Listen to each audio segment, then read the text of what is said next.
This is Rock Until already in the danger. Musibe mutia balungi banga bagalwa bampuliriza mbanirizaako kufifijera news ankahiranga ngamba nti mukola kyamanya nyonyidalo kubanga ate mujeko mideko muje bali jona je mutusizaako engalo olunaku olwalero naku njerere hanti wenjogeraho wekitibwa Charles Peter Mayiga ngo yabera katikiro wa Buganda akedde kubikira Buganda okuzama kwa Namasole oyonga abera mama wa Kabaka omuto abadamanyidwa nga Margaret Siwoza naga wa havudde mbulambwe nseno onageze maso okututegeza nti mono abadde mulwadde okumala omwaka mulamba eranga yali yafuna stroke wabulanga kinajjukira nti mama azalira ddala Kabaka ye yali amanyiddwa nga Sarah Nalule Kisosonkole eranga yafa mu mwaka gwa 1974 wabulanga atoyo yasikirwa omukyala yali amanyiddwa nga Rebecca Zirimbuga Musoke eranga naye yafa mu mwaka gwa 2013 atono azikiridde olunaku olwalero nagena maso kubanga asikira awomule mirembe ate ye omukyala amanyiddwa nga Evelyn Dagu agava saidi ewuwe simalungi naye ekigambibwa nti addusiddwa mu ddwaliro ekirudu eranga embeera etabuse eyensigo tugende maso kubanga ate tumuteeka musala wabulanga ate yo famire y'omugenzi amanyiddwa nga Sheikh Muhammad Kirevu eyattibwa gye buvuddeko awo oluvanyuma lw'okubwa amasase ab'ebyokwerinda nga bomu yakabwatukira mu kibuga Kampala bavudde ne bagenda maso kubanga ate munange balajanira gavumenti nga bategeeza nti tebalina buyambi gattako n'okuba nti balajanira abantu baabwe abakwatibwa ne basibibwa naddala bannamwandu ne baleka abaana abato emabega bategezeza nti basaba abantu baabwe batwalibwe mu kooti bawozesebwe ddala kituufu babanga balina emisango bagende maaso kubanga ate munaye bakola ki bagibasalira so nga ate bwebaba tebalina basaba bateebwe bakomewo bagende maaso kubanga balabirira abaana baabwe. Ate yo polisi eriko omuvubuka amanyiddwa nga Kiyemba Isma atemera mu jobukulu 24 agambibwa okubeera memba wa ADF gwekutte Kiyemba asangiddwa mu bitundu bye Kajansi ku luguudo lw'Entebe ngono mu kumukwata polisi egamba nti ekozesezza tekinologiya owekika ekyawaggulu okusinziira ku mwogezi wa polisi amanyiddwa nga Fred Enanga agamba nti omuvubuka ono asangiddwa n'ebintu ebikozesebwa mu kukola bomu wabulanga ayongeddeko n'ategeeza nti era bamusiŋŋanye n'ekiraamo kye nga yali yakikola da.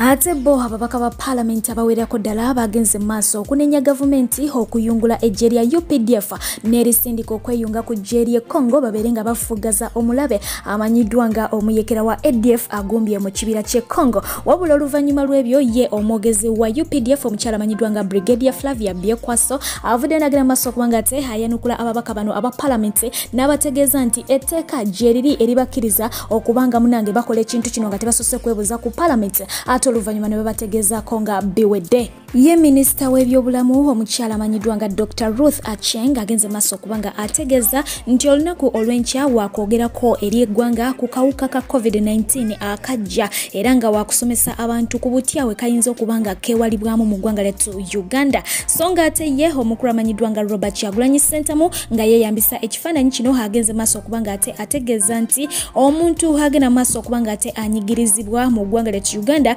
engeri yokka ey'okubanga yenunula alina kubanga ayita mu struggle wabulanga ate wenjogera bino agava ebusoga go tegasanyusa wadde n'akatono ddala ekimu ku birime ebibadde bigenda mu maaso okubanga ate munange bibayimirizaawo nga bye bikajjo tebakyalina akatale kaabyo mu bufunzi tebakyalina bwe babitunda era nga bano basazeewo okubanga babikolanga nku basobole okulaba nti bafunamu ku kasimbi embeera bwetyo bweyimiridde esaidi eyo ate bo bannayuganda oluvannyuma lw'amawulire agagenze maaso okubanga gatambula nti ekisaawe ky'Entebbe airport abachina bakyeddiza olw'ebbanja eddene lye balina ku gavumenti y'eggwanga lyattu Uganda bazinye guddigudde nga bagamba mwana ttu mu kitwalire ddala olw'ensonga nti services zetwetaaga tebagenda maaso kubanga ate bazikola ki bazituwa. China ngitwala mu kooti y'ensi yonna eruddewo nnyo okutwala ekisaawe ekyo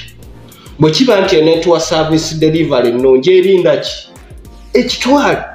munansa kisawe no kitako ngomu kituyamba aganaga havuddeyo bwatyo nga mukawo muzibu ng'alinga ennumba mwana ttunga tasalikako musale era nga obunyiivu gyabujje si walala ye mukulu amanyiddwa nga Bebekulu okwata mwana mulenzi amanyiddwa nga Black Skin ng'oyo muwandiisi wa nnyimba n'amukuba mu kkomera era nga kinajjukira nti entabo yava ku luyimba olumanyiddwa nga Gyenvudde wabula nga ate ye Bebekulu yeerimbise mu kiti eky'okugamba mbu omwana oyo yagenda maaso okubanga ate amuvuma ku social media wabula nga ate era still batotola enkwata gye yamukwata bamukwatamu nga bagamba nti teyali yabuntu bulamu mbu yamukimanga mutuju yamusindikira konvoye abasajja bajja bangi n'emmotoka nnyingi ng'ate balina n'emigemera wala nga balinga batwala omuntu eyasse omuntu wabula ne bategeeza nti ssente ze yakozesa mu kuba ng'ate akwata mwana mulenzi ono zeze yandibadde akozesa n'abeera ng'ate amusasula ensonga eno neeva mu ddiiro wabula yayolesa ekikolwa eky'obugwagwa Khalifa Aganaga agambye nti ddala kituufu wabanga alumiriza omwana ono okumuvuma ajjeyo obujulizi obulaga nti omwana yakola ki yamuvuma nga we yagenda maaso okuba ng'ate alabisa Dr. Hildamana mu biseera bya tubonga naawe najjayo lisiiti ezaali ziraga nti ddala kituufu yali yakola ki yali akukasimbi ono ayogedde bingi n'agamba nti ekisookera ddala bebe kkulu bo balina ssente bajja ssente mu banene bali bulungi abaana bamaze ebbanga nga tebakola mu kifo ky'omusasula akasente ke ate agenda maaso okuba nga amutulugunya kwegamba amulangidde omutima ogwekko gwakola ki gwalinaho okusinziira ku Khalifa Aganaga wabula ng'ate n'abayimbi ab'enjawulo okugeza nga Red Banton naye avuddeyo ku nsonga eno n'agamba nti ekyo kiba kibi nnyo obutasiima muntu ateekawo mutwe gwe ku lulwo olw'ensonga nti Bebe Cool talina luyimba lwe yali yeewandiikidde ennyimba zonna bakola ki bamuwandiikira buwandiikize so wadda kuba muwandiikira n'abajolonga bw'ati tabeera feya n'akamu n'akatono ddala ate nga n'omuwandiisi omu naye avudde n'agenda maaso okuba ng'ate akubiriza abawandiisi b'ennyimba n'abasaba nabo bagende mpolampola abantu bano nti bagezeeko okubanga wakawaabwe bakola ki bamuvaluwinga kubanga be bawandiikira ati bakola ki tebaba balaamu wadde n'akobuntu bo bafunako akasente katono ate nga baba bawandiisa oluyimba ate ng'omuyimbi yalufunamu ekinene naye ate n'akatono kano kafunako n'agaana okuba nga ate mwana ate akola ki akakiliyaringa so embeera bwetyo bweyimiridde essaawa yonna omukulu bamusaba abeere ng'ate omwana amuleeta mu mbuga z'amateeka bagende mu maaso okuba nga ate babitebya Bannayuganda abali mu ggwanga eri America akambanjulire DJ Farouk omusabatuzi w'enguliko anti ono asabatula n'ebyenda ne bikwetokota yakuba enguliko kiggala n'awulira omuzibe n'alaba n'omulema n'atambula akuba ku mikolo egy'enjawulo omuli egy'amazaalibwa baby shower house party graduation n'emirala kamaala ate nga naawe atesetese ebivulu yakyasinziza ebyuma ebiri ku mulembe osobola omusanga mu kibuga California era nga n'ebibuga ebirala atuukayo musange ku namba y'essimu plus M7 7254242 plus M7 7254243 ye DJ Farouk ku Bay ensamusamu tokkiriza bagenyi bokwebowa oyo ye number 1 DJ nze sijja kubanga atenko wakukikutegeza yasa hata okuda ku mukuru amanyidwa nga Butchamana gye buvudde kawo nakugamba mukyala we yasimulukuka n'omwana wa bulenzi era ng'omukuru no alabikiddeko mu kamera nga musanyufu byansuso n'ategeeza eggwanga ng'omukyala bwe batamutunga wadde wuzi teyapasuka mbufunze yazaala bulungi era n'agenda maaso okubategeeza nti ye mukyala wa Mrasta akabuti yakakola ki yakanywa bulungi nyinyi ddala era ng'oyo asinzidde awo n'agenda maaso okubanga ate akubiriza abaana abali waggulu w'emyaka 18 nti singa oba ofunye olubuto tolujjaamu genda maaso obere ng'ate okola ki ozaala n'abategeeza nti abantu bangi abafudde mu covid so mulina okuba nga mukola ki muzzaawo ennamba ye yavuddewo obwo bwe bubaka obwavuddewo omukulu yamanyiddwa nga Butchamani wabula ng'ate era sitera wenjogerera bino waliwo omwana eyasuuliddwa ekyazanga era nga bagenda maaso okuba nga ate munange banoonya maama we ono ye akubiriza abantu kuzaala ate abazaala eri bakola ki bazaala we bakasuka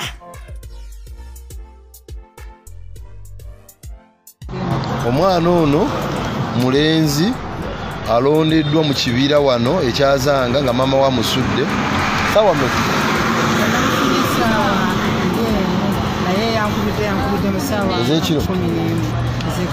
yamusudde emisana eggulo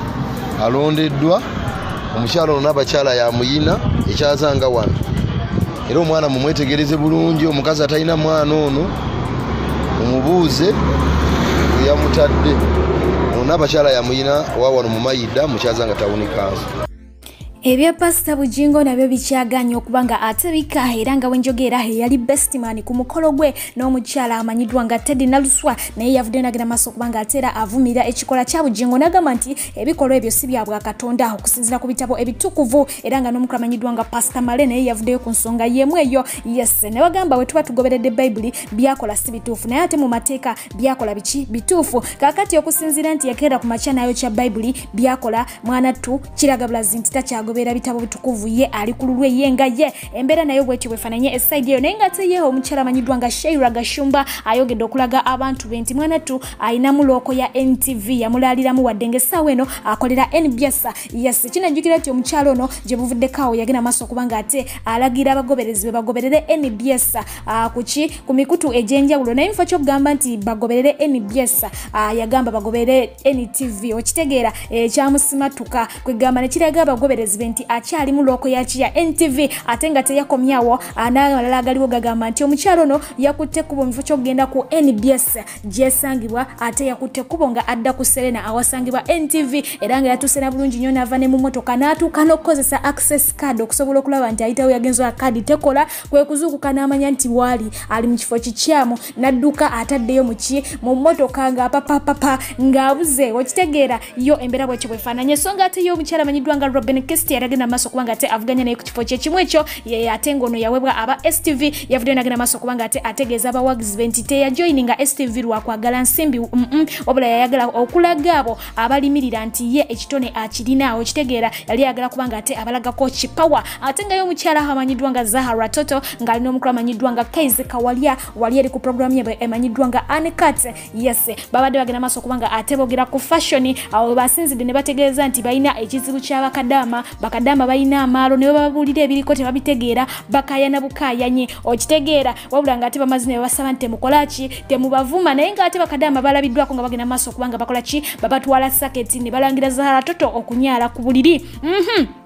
yo omukyala amanyiddwa nga Flavia Tumusime naye bw'atyo avudde n'agenda maaso kubanga ate abagaliza Christmas ennungi wabula nga takomyawo agenze maaso kubanga ate abategeeza nti sizon gye tuyingidde yakulya mwefuge n'akasente mukatereke mumanye nti January ekanudde amaaso so temugenda maaso kubanga akasente mukalaki mukamalawo mu December yekka bw'atyo bwe yagenze maaso kubanga ate abakolaki abategeeza n'abagaliza ka Christmas akalungi